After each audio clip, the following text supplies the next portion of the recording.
하나님을 생각하시면서 한 목소리로 교독하실 때에 살아계신 하나님의 음성을 다 함께 들으실 수 있기를 바랍니다. 11장 1절을 제가 먼저 교독하겠습니다. 예수께서 12제자에게 명하시기를 마치시고 이에 저희 여러 동네에서 가르치시며 전도하시려고 거기를 떠나 가시니라.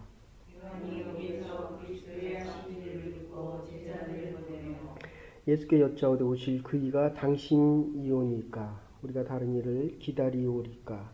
예수께서 내가 말하시되 너희가 가서 듣고 그것을 요한에게 보아되.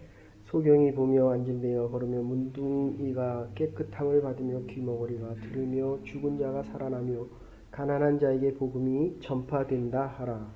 누구든지 나를 말미암아 시주까지 아니한 자는 기쁘다 하시니라.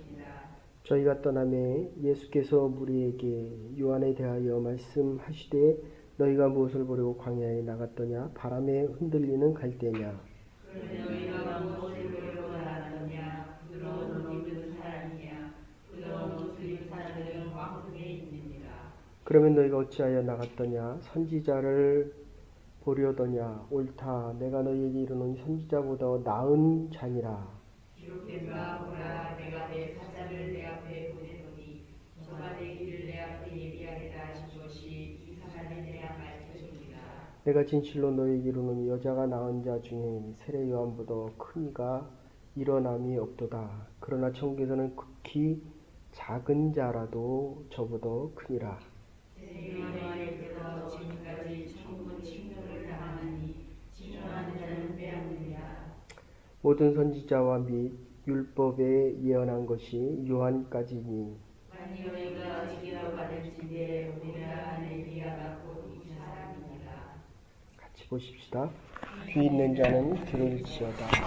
아멘.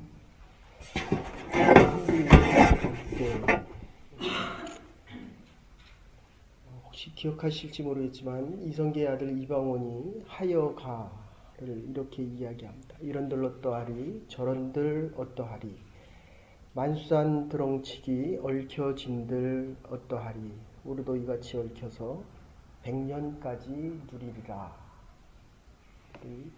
고려의 충신 정몽주가 단심가를 이야기합니다. 이 몸이 죽고 100번 고쳐 죽어 백골이 진토되어 넋이라도 있고 없고 임양한 일편하시냐 죽을 줄이 가실 줄이 있으랴. 세례 요한이 여인이 난 자 중에 가장 큰 자다. 그러니까 세례 요한은 오실 메시아를 위하여 광야에서 외치던 자였습니다. 그런데 그 위대한 세례 요한도 감옥에 갇히다 보니까 주를 향한 마음이 흔들리고 있다는 것입니다. 여기서 하나 더 생각할 것은 그렇게 얘기합니다. 지금 예수께서 여짜오되 오실 그이가 당신이오니까 예수님께 오실 메시아를 준비하던 이 세례 요한이 다시 질문을 합니다. 당신이 메시아가 맞습니까? 조금 과장돼서 얘기하면 우리 그리스도인들에게 당신 그리스도인 맞습니까? 당신 전도사 맞습니까? 당신 목사 맞습니까? 당신 권사 맞습니까? 당신 장로 맞습니까? 하는 얘기와 비슷한 이야기입니다. 거기에 대한 예수님의 대답이 너희는 가서 본 그대로 얘기하라.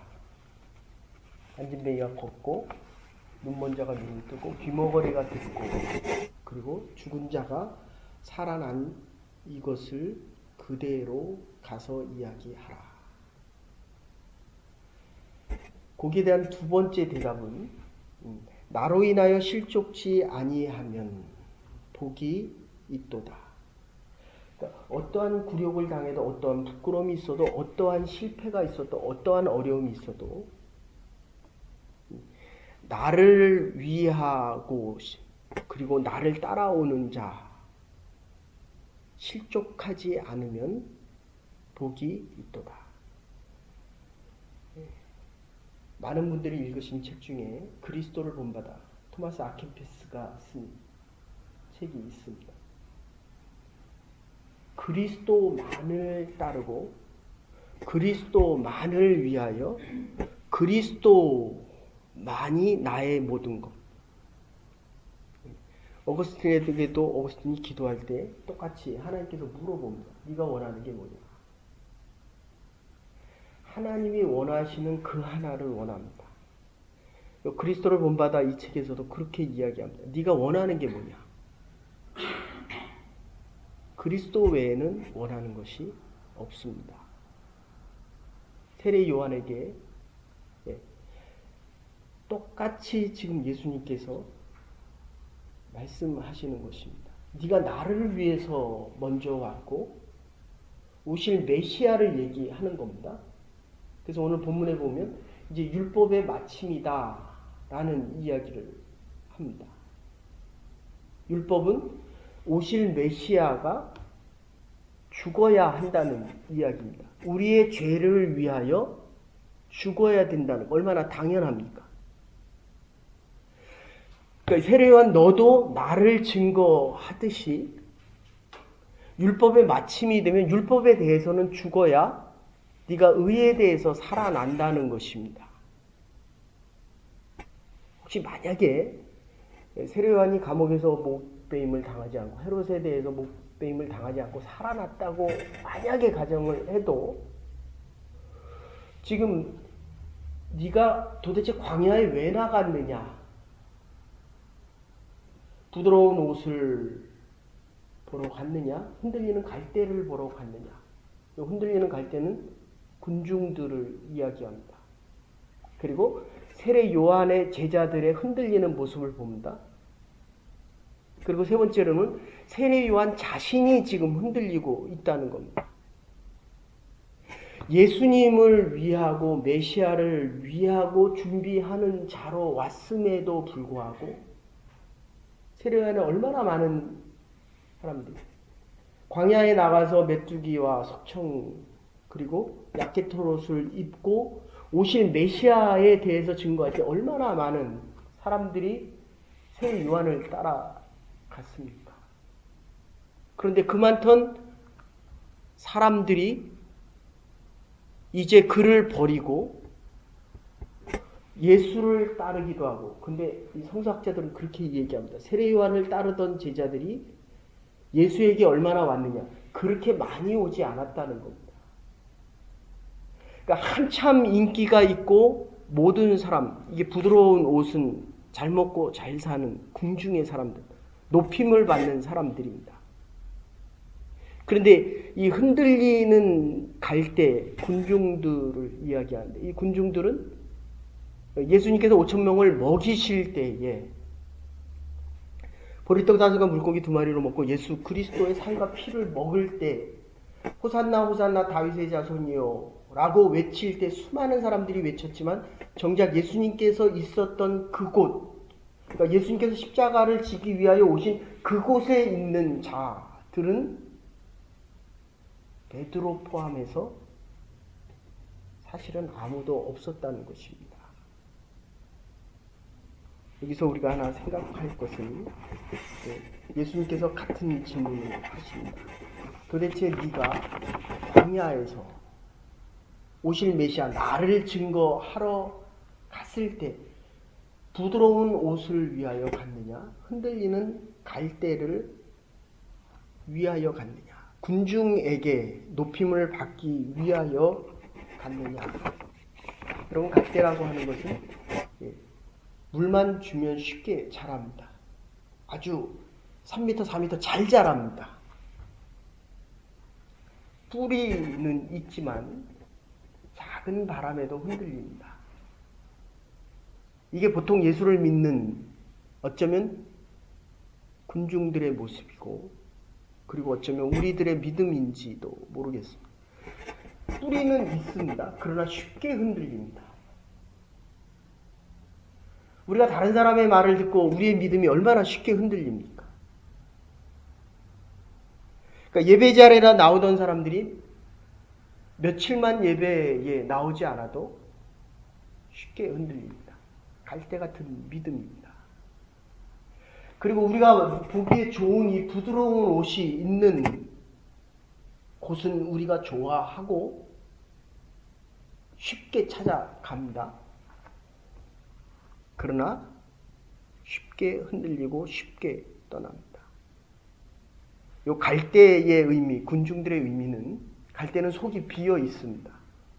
자라기는 잘 자라지만 쉽게 흔들립니다. 그런데 뿌리가 있습니다. 여러분, 약한 거와 악한 거는 다른 것입니다. 지금 군중들의 모습은 흔들립니다. 세례 요한의 제자들도 흔들립니다. 세례 요한조차도 흔들립니다. 어쩌면 저와 여러분들의 믿음도 작은 시련과 시험에 흔들립니다. 그러나 분명한 것은 하나님을 모르고 예수 그리스도를 믿지 않는 악이 아니라는 것입니다.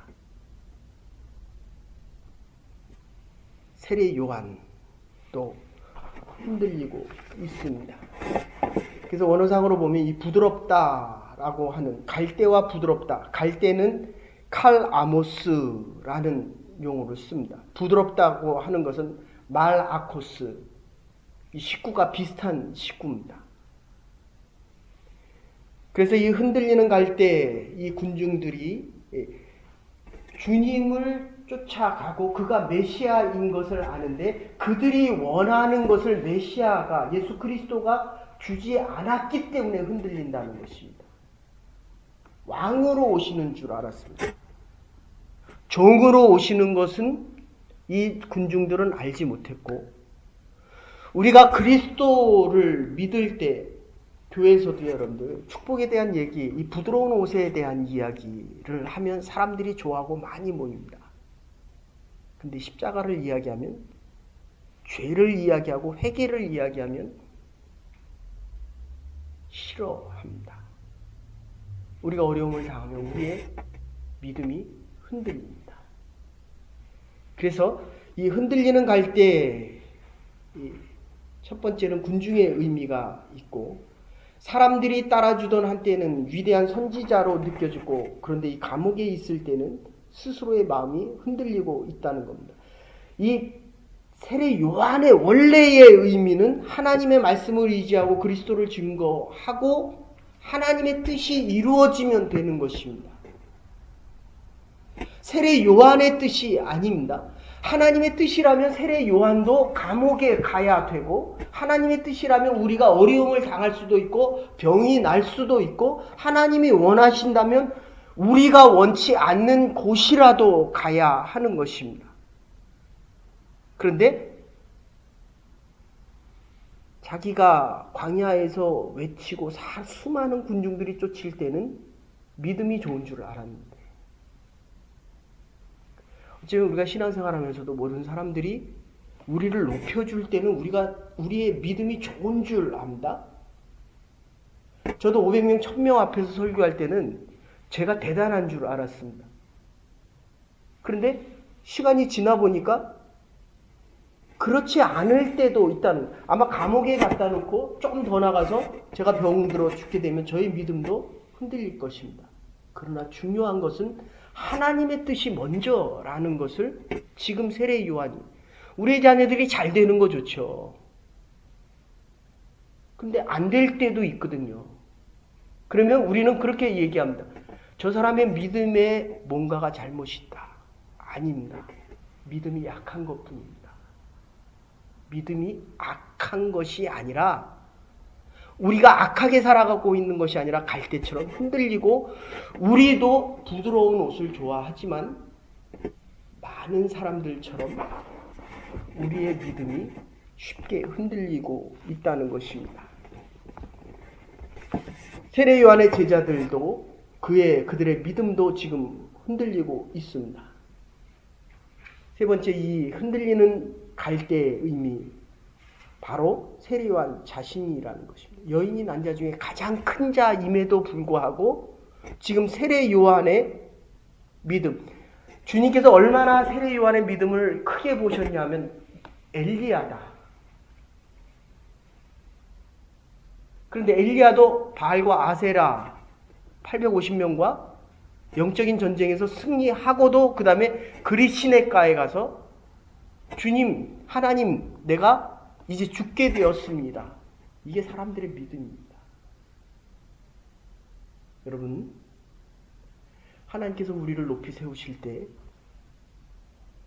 우리의 믿음이 든든해져야 됩니다. 혹시 어느 때가 되면 우리가 광야에서도 흔들릴 거라. 감옥에서 우리의 남아있는 믿음조차도 메시아를 보고 당신이 메시아가 맞습니까? 이렇게 질문할 때도 있을 것입니다. 예수님께서 죽은 자를 지금 세례 요한은 문제는 선지자들의 마음도 흔들리고 이 말을 결론적으로 요약하면 이런 겁니다. 의인들도 고난을 받을 때 과연 의인들의 고난에 대한 이 문제를 우리가 어떻게 생각할 수 있느냐에 대한 것입니다. 세례 요한이 지금 예수님께서 죽은 자를 살리시고 오병이의 기적을 베푸시고 눈먼 자가 눈을 뜨는데 지금 문제는 나는 감옥에 있다는 거예요. 나는 지금 언제 죽을지 모른다는 것입니다. 이래서 지금 제자들을 주님께 보내면서 당신이 누구냐라고 묻고 있다는 겁니다. 자신의 믿음을 확인하고 싶었습니다. 두 번째는 인내의 한계가 옵니다. 여러분, 건강하고 하나님께서 믿음 주실 때 우리도 주의 십자가를 따라갈 때 우리의 믿음이 흔들릴 수 있다는 것을 알고 준비할 수 있어야 됩니다. 이때는 인내의 한계가 오기 때문입니다. 그래서 여러분들 고난이 너무 크면 아무리 큰 믿음도 흔들립니다. 하나님의 관계도 흔들립니다. 길어지는 고난과 고통, 여기에 문제가 있습니다. 아차하는 순간에 우리의 믿음이 흔들리고 우리의 생명이 믿음에 대한 것조차도 흔들리게 된다는 것입니다. 예수님께서 오셔서 요한아, 네가 정말 고생이 많았다. 그 감옥문을 열어주시고 요한아 이제 나오라 이러면 얼마나 좋겠습니까? 우리의 비즈니스가 잘 될 때에 믿음을 지키지 못하면 어려움이 고난이 길어지면 사업의 어려움이 길어지고 고난이 커지면 우리의 믿음 역시 흔들리게 된다는 것입니다. 여러분, 우리가 어떠한 고난 중에 있더라도 내 중심, 내가 당하는 고난의 문제 그리스도 중심적으로 보고 하나님의 말씀 중심적으로 보고 하나님의 뜻 가운데로 가 있어야 됩니다. 나로 인하여 실족하지 아니하는 자는 복이 있도다. 여러분, 흔들리는 갈대를 보러 가셨습니까? 아니면 부드러운 옷을 보기를 원하십니까? 이사야 26장 3절에 주께서 심지가 견고한 자를 평강의 평강으로 지키시리니 이는 그가 주를 의뢰함이니라. 심지가 견고한 사람, 마음의 뜻이 굳은 사람, 끝까지 흔들리지 않는 믿음의 사람들, 오직 그리스도의 영광만을 바라보며 내가 당하는 고난이 어떠하든지 그리스도께 나가는 것만으로 족하고 그리스도를 소유하는 것만으로도 행복할 수 있는 사람, 아주 복된 사람입니다. 윌리엄 켈리가 인도에서 40년을 선교활동을 했을 때 그의 아내가 정신병으로 세상을 떠납니다. 우리가 잘 알고 있는 말을 그때 합니다. 하나님의 뜻이 뭐냐? The will of God is nothing more, nothing else. Nothing less, nothing else라고 이야기합니다. 하나님의 뜻은 그 이상도, 그 이하도, 그 외에 어떤 것도 아니다. 흔들리지 않는 믿음 가지고 평강에서 평강으로 인도하실 때 우리의 믿음을 지켜갈 수 있는 하나님의 백성들이 될 수 있기를 주의 이름으로 축원합니다. 이제는 교회 머리 되신 우리 주 예수 그리스도의 극진하신 은혜와 하나님의 무한하신 사랑과 성령의 감화 감동기 도와심 우리가 살아가는 인생 속에서 흔들리는 갈대가 되지 아니하고 부드러운 옷을 위하여 우리의 남은 여생을 사용하며 살아가는 것이 아니라 오직 그리스도 한 분만을 바라보며 그리스도만으로 족하며 주께서 우리에게 원하시는 그 일들을 위해 살아가기로 결단하는 부름받은 하나님의 백성과 하나님의 교회 위에 이제로부터 영원토록 함께 하시옵기를 축원하옵나이다. 아멘. 오늘도 믿음을 지켜갈 수 있는 하나님의 백성들과 하나님의 교회가 되시기를 바랍니다.